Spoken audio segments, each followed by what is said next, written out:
대한민국 IT 리더들의 삶과 숨겨진 이야기를 들어보는 시간 스마트쇼 큐입니다.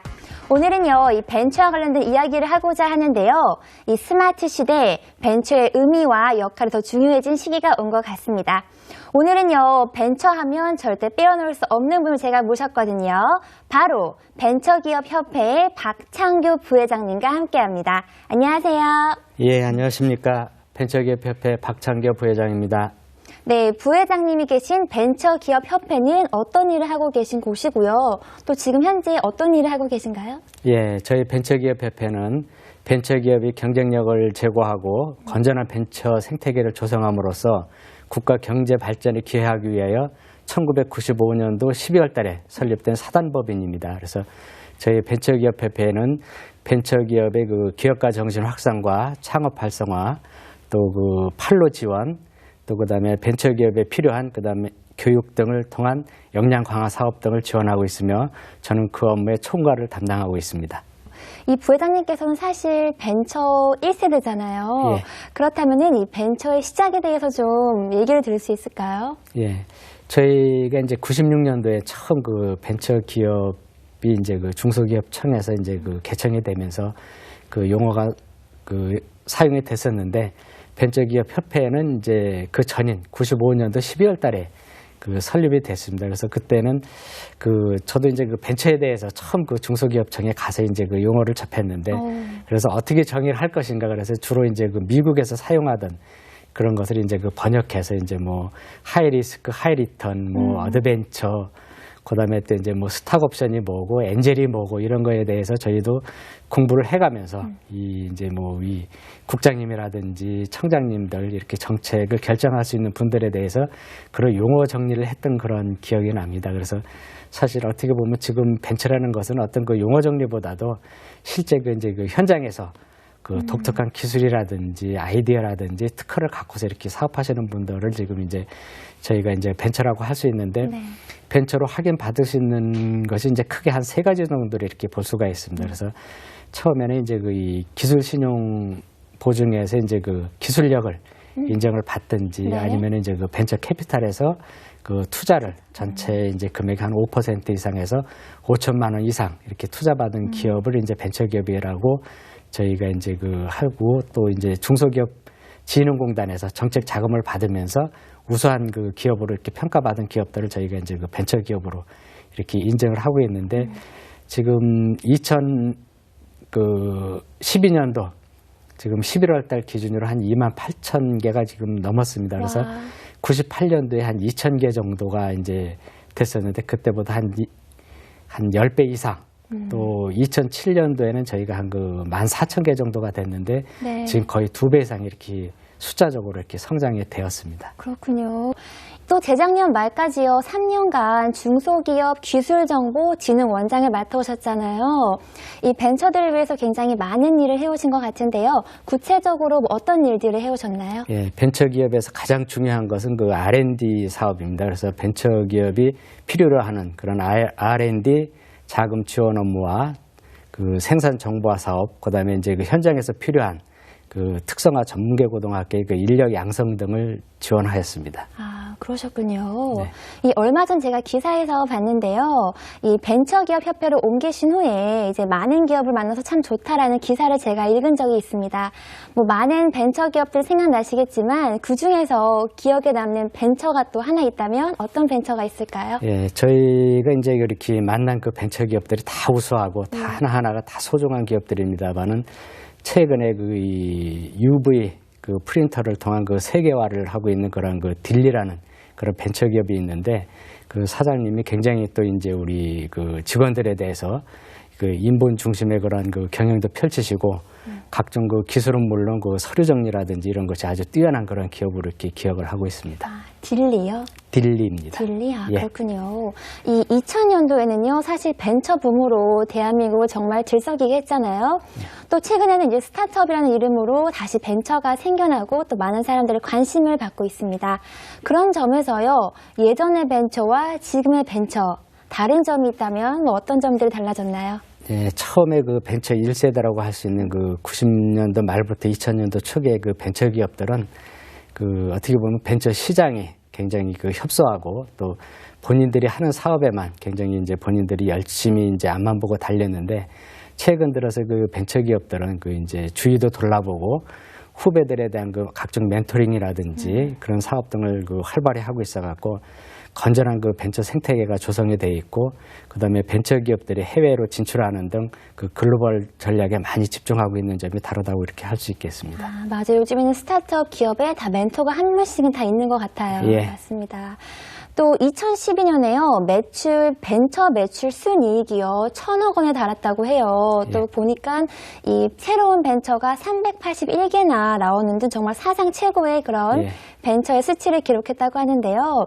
그런 수치가 가지는 의미가 또 무엇이고 또 성공할 수 있었던 비결은 어떤 것이 있나요? 예, 저희가 그 매출 1,000억 벤처 기업들이 이제 작년 말 기준으로 한 381개가 이제 탄생이 됐습니다. 그래서 종전에는 이제 그 숫자가 중요한 것이 아니고 이들 그 381개 벤처 기업들의 총 매출액을 저희가 이렇게 이제 합산을 해보니까 한 78조 정도 규모가 됩니다. 그래서 이제 단일 그 기업으로 보면은 한 재계 한 6위 정도 되는 그런 기업으로 발전이 돼 있고 또 세계적으로 그런 우수한 기업들이 많이 있어서 아주 그 저희 협회로서는 굉장히 이제 고무적인 그런 현상이고 이런 그 성공한 그 벤처 기업들의 이렇게 저희가 이렇게 분석을 해보면은 그 핵심적인 그런 분야의 그 기술 개발이라든지 네. 혁신 활동을 꾸준히 하면서 세계화 전략을 피고 있는 점에서 이제 그렇게 성공을 할 수 있었지 않나 하는 그런 생각을 해봅니다. 그렇군요. 사실 벤처 많은 부분이 있지만 특히 요즘에요. 이 IT 분야 관련된 벤처들이 굉장히 많이 나왔잖아요. 예. 거기다가 또 이제 벤처 기업들이 자기가 만든 뭐 어플이나 그런 거를 만들어서 정말 대한민국은 물론이고 전 세계인들에게 또 많은 사랑을 받고 있습니다. 예.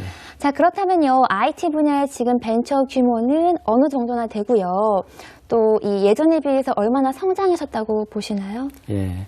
최근에 그 이제 스마트폰 보급 확산과 IT 기술의 이제 그 발달로 저희가 이렇게 이제 모바일 분야의 컨텐츠 업체를 이렇게 분석을 해보니까 2008년도에 그 50개 했던 그 업체들이 301개로 다 이렇게 증가가 됐습니다. 그리고 와. 최근 들어갖고 지금 이제 카카오라든지 그 썬데이 토이즈라든지 그런 데를 통한 그 애니팡 같은 업체들이 그 창업한 지 한 3년 이내에 일 매출액을 한 2, 3억 정도 이렇게 달하는 그런 성공적인 기업들이 많이 그 네. 탄생되고 있어갖고 아마 이 맞아요. 분야에서는 아마 세계적으로다가 아마 그 최고라고 이렇게 할 수 있겠습니다. 네, 정말 대한민국 스타트업 정말 최고인 것 같은데 이 벤처 위상과 경제력이 현재 네. 어느 정도까지 올라와 있다고 보시나요? 예, 지금 뭐 전체적으로 보면은 벤처 기업들의 그 경쟁력이라고 할 수 있는 부분은 제일 요즘에 이제 최근 화두가 되고 있는 그 일자리 창출 부분에서는 일반 중소기업의 한 6배 정도의 이런 그 고용 창출 효과를 나타내고 있고요. 네. 또한 그 이 R&D 투자라든지 이런 분야에서도 일반 중소기업의 한 4.5배 정도, 오히려 대기업보다도 한 2배 이상 높은 그러한 그 실적을 나타내고 있습니다. 그리고 이런 벤처 기업들이 이제 뭐 외국에 특히 이제 저희가 벤처하면은 미국하고 이스라엘을 많이 이제 이렇게 그쵸. 예로 들고 있는데 네. 그런 나라에 못지않게 저희 벤처 기업이 아주 훌륭한 그런 기업들이 많이 나타나고 있습니다. 아, 그렇군요. 이 벤처의 경쟁력이 진짜 많이 올라와 있다는 것을 제가 지금 새삼 느끼고 있는데요. 글쎄요, 많은 분들이 또 일각에서는요, 10년 전에 이 벤처 붐과 같이 이게 거품이 아니냐는 그런 우려의 목소리도 나오고 있거든요. 그 부분은 어떻게 생각하시나요? 저희가 이제 뭐 10년 전에 그 벤처 기업인 경우에는 사실 이제 시장 규모가 적은 그런 상황에서 그 이제 뭐 진입이라든지 투자 등이 이제 좀 과잉된 부분이 좀 있어갖고 일각에서는 이제 뭐 그 거품이라고 이렇게 평가를 할 수도 있겠습니다만은 최근 들어서는 좀 전에 말씀드렸듯이 그 1,000억 이상 매출 규모가 되는 그 벤처 기업들이 381개가 탄생이 돼 있고 총 그 벤처 기업에서 고용하고 있는 인력들이 한 66만 5천 명 정도가 됩니다. 그래서 상당히 전체 그 고용이 한 4.7%를 이렇게 점하고 있는 등 뭐 질적으로나 양적으로 많이 성장이 돼 있고 또한 그 벤처 기업들이 후배 벤처 기업들에 대해서 이제 좋은 멘토링 제도를 이렇게 운영하는 등 그 성공을 위해서 많은 노력을 하고 있는 점에서 상당히 그 벤처 생태계가 그 많이 좋아지고 있다 이렇게 보고 있습니다. 아, 정말 대한민국의 이 벤처 업계가 정말 많이 이렇게 좀 성장한 것 같은데요. 아까 말씀하신 것처럼 사실 벤처하면 우리가 미국이랑 이스라엘을 떠올리잖아요. 그런 국가들은 또 굉장히 국가적으로 지원을 많이 하고 있단 말이에요.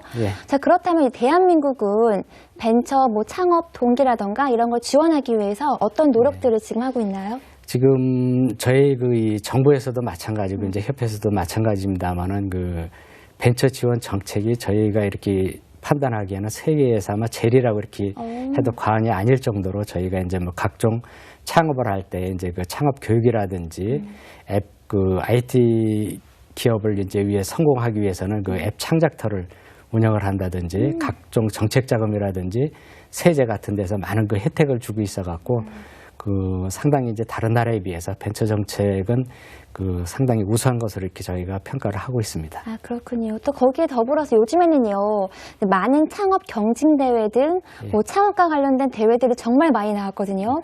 그렇다면 이런 대회들을 통해서 현재 보여지는 그런 순기능은 어떤 것들이 있나요? 저희가 이제 그 대학생뿐만 아니라 고등학생과 대학생 또 일반인들을 위해서 각종 그 창업 경진 대회라든지 뭐 슈퍼스타 대회 등을 통해서 그 일반인들에 대한 그 벤처의 그 관심도를 높이고 그 또한 이런 기업들의 그 좋은 아이템을 기존의 그 벤처 기업들하고 같이 이제 융합을 해서 그 투자를 함으로써 그 성공적인 그런 기업들을 많이 발굴하기 위해서 노력하고 있어 갖고 상당히 그 순기능적인 면에서는 아주 많은 역할을 하고 있다고 이렇게 판단을 하고 있습니다. 아, 그렇군요. 이 벤처 버블 이후에요. 최근 다시 정말 벤처의 붐이 정말 강하게 일어나고 있지 않습니까? 이미 정말 좋은 벤처들이 많이 나왔고요. 또 이제 좋은 벤처가 더 나와야 될 것 같다는 생각이 드는데요. 이 창업을 원하는 이들, 청년들에게 하고 싶은 말도 있을 것 같아요. 현실적인 도움이 좀 필요할 것 같거든요. 물론 그 창업이 쉬운 것은 아닙니다. 오히려 이제 어떻게 보면 취업보다도 더 어렵고 힘든 거란 그 고난의 과정이라고 볼 수가 있는데 그 어차피 이제 그 창업 쪽에 관심이 있으시다면은 그 초기에 가졌던 그런 열정과 도전 정신을 통해서 실패를 하더라도 재기할 수 있는 그런 그 정신을 갖고서 이렇게 중무장한다면 언제든지 성공할 수 있다고 이렇게 보고 있습니다. 그렇군요. 그렇다면요, 이 대한민국 벤처 기업들에게 가장 필요한 것, 요인 어떤 것이 있나요? 지금 뭐 벤처 기업마다 이렇게 쭉 다니며 보면은 그 성공할 수 있는 부분들이 상당히 그 뭐 특별한 경우를 많이 이제 접하고 그러는데 보면은 그 어떤 혁신적인 아이디어 또 보면 열정 그다음에 도전 정신 그다음에 지금 이제 1,000억 이상의 그 이 성공한 벤처 기업들을 저희가 만나보면은 이 우리 일반인들을 보기에는 굉장히 이제 그 평탄하고 이제 그렇게 쉬운 길을 간 것처럼 이렇게 보이지만 그분들 한 분 한 분들 다 이렇게 만나보면은 어려운 과정들을 한 3-4번 정도 이렇게 겪고 때로는 이제 그 실패를 하면서 굉장히 좌절했던 그런 경험들을 갖고 있고 이제 뭐 그러면서 다시 재개할 수 있는 그러한 그 용기와 그런 그 사업 아이템들을 이제 꾸준히 이렇게 개발을 하고 R&D에 대한 투자 그다음에 거기서 이제 근무하는 그 인력에 대해서 꾸준한 그 교육, 그다음에 어려웠을 때도 이렇게 이제 뭐 직원들을 이렇게 해고하지 않고 같이 함께하는 그런 그 동반자적인 그런 어떤 그 정신들이 그 벤처의 그 어떤 성공 요인이 아니었다 이렇게 생각이 됩니다. 그리고 세계적으로 그 유명한 저희가 보면은 이태리에서 그 뭐 흔히 말하는 그 루이비통이라든지 그다음에 뭐 크리스찬 디올, 뭐 갤랑 뭐 이런 것을 한 그 LVMH라는 그 그룹의 그 회장님의 말씀을 이제 빌으면은 그 세계적인 그 명품으로 한 50개 정도 브랜드를 갖고 있다고 합니다. 그분의 그 성공 비결이 뭐냐 그러니까 뭐 창의성과 장인 정신이라고 이렇게 말씀을 하신 거를 그 들은 적이 있습니다. 그래서 저희가 이렇게 쭉 벤처 기업들을 만나보니까 그런 부분이 좀 공통적으로 이렇게 그 발견이 되는 것 같습니다. 그래서 아마 벤처에서도 아마 제일 중요한 거는 창의성, 그다음에 투철한 그 어떤 그 직업 정신이 아니었나 이렇게 생각이 됩니다. 창의성과 투철한 직업 정신 굉장히 어려운 거거든요. 아, 그렇군요. 사실 저도 그렇고요. 성공하신 창업분들을 보면 참 운이 좋다는 생각을 항상 했거든요. 참 돈을 쉽게 버는 것 같기도 하고 그런데요. 그래서 아마 많은 청년들이 창업을 하고 싶어하는 이유가 그거 같습니다. 하지만 성공이라는 게 그렇게 쉽지 않거든요. 그렇다면 글쎄요, 창업에 성공할 수 있는 분야라던가 비결, 콕 집어서 말씀해 주신다면 어떤 예. 것이 있을까요? 사실 저희 그 벤처라고 하면 이게 분야가 너무 다양해갖고 지금 뭐 보면은 바이오라든지 뭐 재생에너지 아니면 그 전통적인 그런 산업에서도 기계 이제 뭐 설비라든지 이런 데서도 벤처 기업들이 많이 있습니다. 그래서 앞으로 조금 이제 저희가 이렇게 세계적인 추세라든지 이런 것을 보면은 한국이 IT 쪽에 그 보면은 좀 다른 나라에 비해서 좀 강점이 있지 않나 이렇게 생각이 됩니다. 그래서 IT 분야라고 하더라도 보면은 이제 뭐 이 컨텐츠 개발이라든지 모바일 분야에서도 보면은 서로가 이렇게 이제 그 잘할 수 있는 분야들이 이렇게 세분화되면은 각자 이제 잘하는 분야들이 있습니다. 그래서 혼자서 이렇게 창업하고 성공하기보다는 그 주위에 서로의 그 단점을 이렇게 보완할 수 있고 그런 것을 서로 이렇게 같이 융합할 수 있는 그런 분야가 있다면 훨씬 더 이렇게 그 성공할 수 있는 기간이 좀 단축이 되고 또 성장하는데 훨씬 더 이렇게 또 기반이 더 튼튼해지지 않나 이렇게 생각이 되고 있고요. 네. 그다음에 최근 들어갖고 이제 보면은 이제 그 이 사람들의 수명이 많이 이렇게 이제 뭐 길어지고 또 이제 뭐 건강에 대해서 소득 수준이 많이 높아지면서 건강에 대한 관심들이 많이 있습니다. 그리고 또 이제 그 에너지 분야에 대해서 이제 지금 보면은 거의 뭐 화석연료라든지 그런 분야들이 이제 많이 고갈이 되고 있기 때문에 뭐 태양광이라든지 신재생에너지 분야, 그다음에 이제 그 바이오 분야, 그다음에 생명공학 쪽, 그다음에 이제 그 건강 관련 그 헬스 분야 이런 분야들에 상당히 요즘에 이제 그 관심들을 많이 보이고 있습니다. 그리고 이런 분야는 또한 그 최근에 우리나라에서 강점을 갖고 있는 IT 분야들이 같이 접목을 하면은 세계 어느 나라에서도 이렇게 따라올 수 없는 그런 글로벌 기업들이 많이 이렇게 성공할 수 있을 거라고 저희가 이렇게 전망을 하고 있습니다. 네, 3년 전 공식 석상에서요, 일자리 창출을 위한 새로운 패러다임으로요, 이 1인 창조기업을 강조하셨단 말이에요. 자, 그렇다면요, 1인 창조기업, 구체적인 의미는 또 무엇이고요? 또 그렇다면 사회적으로나 산업적으로 어떤 의미가 있는지도 궁금합니다. 예, 1인 창조기업이라고 하면은 우선 그 창의적인 기술과 독창적인 그 아이디어로서 그 남과 다른 그런 분야에서 이제 혼자서 이렇게 창업하는 것을 이제 1인 창조기업이라고 할 수 있는데요. 그 3년 전부터 이제 그 일자리 창출이 굉장히 이제 중시가 됐었습니다. 네. 그리고 생계형 창업이 또 이제 그 베이비붐 세대들이 이제 은퇴를 하면서 뭐 이제 그 세탁업이라든지 음식점 등을 이제 하고 있는데 그러한 그 창업과는 저희가 좀 차별화된 그런 그 이 지원을 하기 위해서 1인 창조기업이라는 그 용어를 처음 썼습니다. 그래서 1인 창조기업에 대해서는 이제 각종의 사전에 각종 그 이제 성공할 수 있는 교육이라든지 그런 이제 뭐 사무실 공간이라든지 또 이제 그 교육을 받을 수 있는 그런 제도 등을 만들어주고 또 이제 1인 창조기업들이 그 제일 중요한 그 사무 공간들이 상당히 중요합니다. 그래서 네. 그런 그 창업하시는 분들을 위해서 1인 창조 기업에 대한 그 사무 공간을 제공을 하고 거기에 이제 그 각종 컨설팅과 연계를 해서 이렇게 성공할 수 있도록 그렇게 이제 지원을 하는 그런 제도를 이제 3년 전에 처음 이렇게 도입을 했습니다. 그래서 지금 정확한 숫자는 지금 좀 그 아직 파악은 안 됐습니다만은 한 30만 개 정도가 지금 1인 창조기업으로 이렇게 활동을 하고 있는 것으로 파악이 되고 있고요. 이런 분들이 결국 이제 그 조금 더 이 자기 기술을 발전시킨다면은 그 벤처기업으로 이렇게 성장할 수 있는 그런 그 단계가 되기 때문에 저희 벤처기업 협회에서도 이 1인 창조기업에 대해서 굉장히 주목을 하고 이런 분야에 대해서 지원을 할 수 있는 그 예비 벤처로서 성장할 수 있는 그런 프로그램을 저희가 많이 이제 지원할 수 있도록 고민을 하고 있습니다. 2013년에 대한 뭐 벤처기업에 대한 지원, 뭐 발전 방향 등 굉장히 많은 계획을 갖고 계실 것 같거든요. 예. 특히 이제 IT 벤처기업의 발전과 뭐 성공을 위해서 어떤 계획을 갖고 계신지 궁금합니다. 네, 저희가 이제 그 IT 분야의 이제 뭐 기업들의 성공을 위해서는 그 IT의 이제 기술 창업을 위해서 각종 교육이라든지 뭐 앱 창작터를 운영을 한다든지 각종 또 이제 그 선도 벤처와 후배 벤처 간의 그 멘토링 제도를 통한다든지 또 해외 그런 전시회라든지 또 IR 또 M&A를 통한 그런 지원 정책 등을 많이 시행을 하고 있습니다. 아, 그러시군요.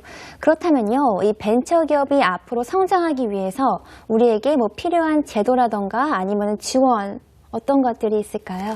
지금도 이제 그 벤처에 대한 그 지원 시책들이 많이 나와 있는데 이런 것을 이제 그 이 벤처 하시는 분들이 너무 또 바쁘시다 보니까 미처 이렇게 이제 알지 못하는 경우가 맞아요. 많이 있습니다. 그래서 저희가 좀 더 홍보를 해서 그 필요한 정보라든지 각종 지원 시책들이 필요한 기업들에 이렇게 이제 잘 적기에 잘 지원될 수 있도록 저희가 더 많은 노력을 해야 될 것 같습니다.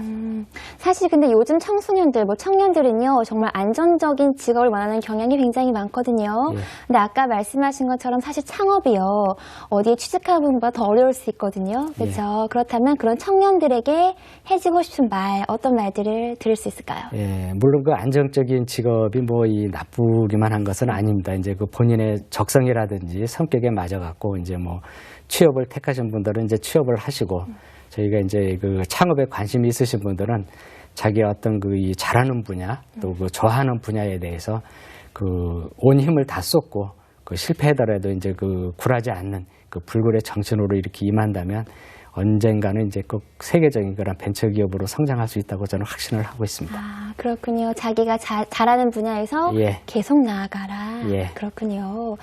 그렇다면요, 이런 벤처 붐인 이 분위기 속에서요, 사회에게 바라는 그런 뭐 바람들이 있으실 것 같거든요. 예. 부회장님께서 바라는 그런 의견, 개인적인 의견을 좀 듣고 싶습니다. 예, 사실 그 벤처기업들이 이제 그 성장하려면 굉장히 참 힘든 과정을 겪고 이제 이렇게 성장을 해왔는데, 이제 종전에는 일부 벤처에 대해서 이제 부정적인 인식이 있었던 것도 사실입니다. 네. 그렇지만 최근 들어서는 이제 벤처기업들이 뭐 질적인 성장이라든지 양적 성장뿐만 아니라 또 사회 공헌 그 활동도 많이 하고 있습니다. 그래서 이제 벤처기업도 우리 이제 대기업 못지않은 그런 국가 경제 발전의 역할을 하고 있고, 저희가 보면은 그 소득 지금 2만 불 시대에는 이제 대기업 중심의 어떤 그런 그 기업들이 이끌어 왔다고 생각이 된다면은 네. 앞으로 소득 3만 불, 4만 불 시대에는 우리 벤처기업들이 대한민국의 그 주역이 된다고 이렇게 생각을 하고 있습니다. 그렇군요. 제 얘기를 듣다 보니까 부회장님께서 정말 벤처에 대한 사랑이 각별하는 걸 제가 느낄 수 있거든요. 그럼 제가 마지막 질문을 하도록 하겠습니다. 이 부회장님께 벤처란 무엇인가요? 벤처란 저희가 이제 그 한 벤처 쪽 업무를 한 지가 한 16년 이상 됐기 때문에 지금도 이렇게 벤처라는 단어를 들으면 아주 오래된 친구처럼 이렇게 생각이 되고, 저는 이제 그 한마디로 표현을 한다면 국가 경제 발전의 어떤 그 성장 동력이라고 이렇게 표현을 할 수가 있겠습니다. 그렇군요. 친구 그리고 성장 동력. 예. 정말 부회장님께서는 벤처를 많이 사랑하시는 것 같다는 제가 생각이 듭니다. 자, 여러분, 벤처는요, 이 모험이라는 의미가 내포되어 있다고 합니다. 자, 시청자 여러분들도요, 모험에 도전하는 그런 젊은 청춘들에게 든든한 또 힘이 되어주시길 바랍니다. 지금까지 벤처기업협회의 박창규 부회장님과 함께했습니다. 스마트쇼 큐!